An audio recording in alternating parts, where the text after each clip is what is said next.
All right, hello again. Now I'd like to welcome our next guest this morning from Pittsburgh City Council, District 8 Council Member Erika Strassburger.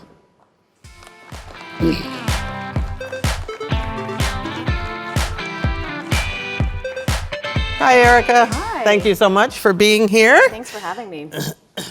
So you, I learned, have really been working on these issues around energy, climate change, environmental issues long before you joined the City Council. You've had a long career on a lot of these issues. Can you now talk about, in this role, what is your role and local government's role in helping through this, as we go through this energy transition? Sure. Yeah, like you said, I've touched a lot and worked on a lot of different pieces of energy, from energy efficiency to statewide renewable electricity standards here in Pennsylvania and elsewhere, and lobbied at the federal level as well. So I've been able to get a sense of what all levels of government have the capability to do. The local level is exciting because you can move bills quickly, you can get work done relatively quickly. It's like a testing ground for other policies that could learn from what we do here. The challenge is that we don't have the same level, the same reach, the same jurisdiction, and the same money. And the same amount of money to be able to really make impactful decisions and implement policies in a really impactful way. So it really, really is important to partner with other levels of government. When it comes to, energy transition, we have our climate action plan, and it's not just energy, it's not just, it's also water, it's waste. It's really holistic and comprehensive. And our own, within our own city government and our own kind of what we have control over in the city government, our goal is to reach 100% renewable electricity for powering our buildings, our own city buildings, of which there are many across the city.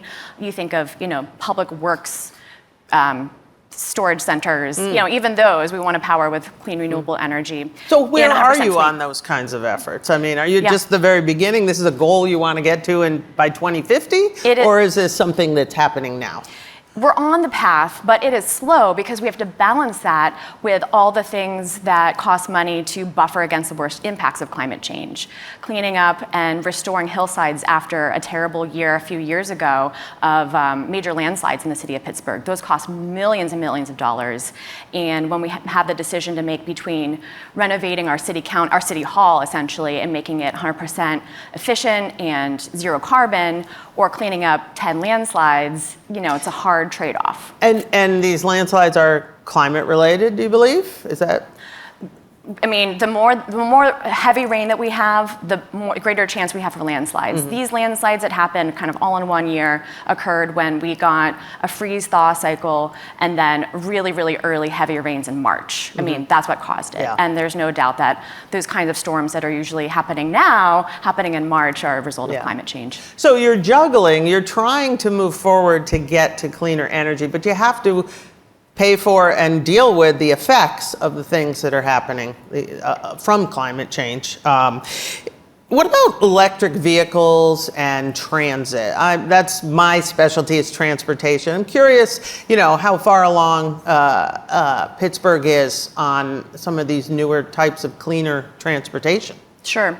Well, our fleet is increasingly becoming fully electric. This is the city-owned fleet, not private vehicles. So our own city-owned fleet, that's everything from police and emergency vehicles to the people who give you parking tickets, or do inspections. So it's all of our vehicles. All over the city, and we're making a dent, but it's slow progress because once you retire a vehicle and you have to buy new ones, the goal is to purchase hybrid or electric, but we have to balance that with other costs in any given year.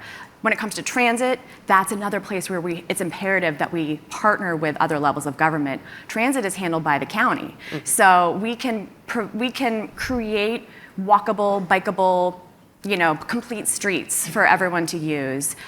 We can work hand in glove with the Pittsburgh Regional Transit, and they are also phasing out gas-powered buses and moving. They have a goal of moving to 100% electric buses. It's great, but we can't do it all ourselves. Right, right. Local government can only do so much. Are there any lessons that you would share with other cities about this idea of collaboration with other governments? It seems like Pittsburgh has a decent record of doing that. One thing I'm really excited about now is the leveraging of funds. If we are going in, so much of the money that comes in from, say, EPA, climate pollution reduction type of money, if we were to go through our Southwestern Pennsylvania Commission, which is essentially the grant maker for cities and counties, they go after that money for us. If we were to go alone as the city of Pittsburgh and compete against the county, we'd both have to come up with our own matching funds. We'd be competing against each other. It doesn't make sense. Increasingly, we are going in on those types of grants together and leveraging the kind of minimal funds that we have for matching those grants together, and that's just more bang for the buck. So if we can partner and get $100 to $200 million for the Southwestern PA region for climate pollution reduction efforts, and creating a plan for ourselves, that's better than what we've been able to do in the past. And I would say, to the extent possible, municipalities can partner together. Other levels of government can partner in the same way. Okay. All right, shifting a little bit, we've heard a lot about the boom in shale gas production here in this region, especially as steel has declined. Great innovation, great for the economy, tons of controversy. As a council person, can you talk about what you're hearing from your constituents about this trend and how it affects them on a personal level? Sure. What I hear from isn't exactly, this is X is happening, so therefore Y. Okay. But what I hear about from constituents is, my basement is flooding. I am worried about, the tornado warnings that are coming because of, increased severity of storms. I wake up in the morning and I smell sulfur, and I don't know why that's happening. Why is our air polluted? Now, that is not necessarily directly correlated with shale gas drilling. That said, we know that people in Pittsburgh are feeling any kind of effect that is air quality or water quality related, whether it is happening in Beaver County or Washington County or Butler County, affects us here in Pittsburgh too. We might not have the jurisdictional power over the decisions that are being made at those county or municipal levels, but it affects us. And so, again, keeping those conversations open, those lines of communication open between Allegheny County and those other counties where majority of the drilling is happening or the plastic production is happening,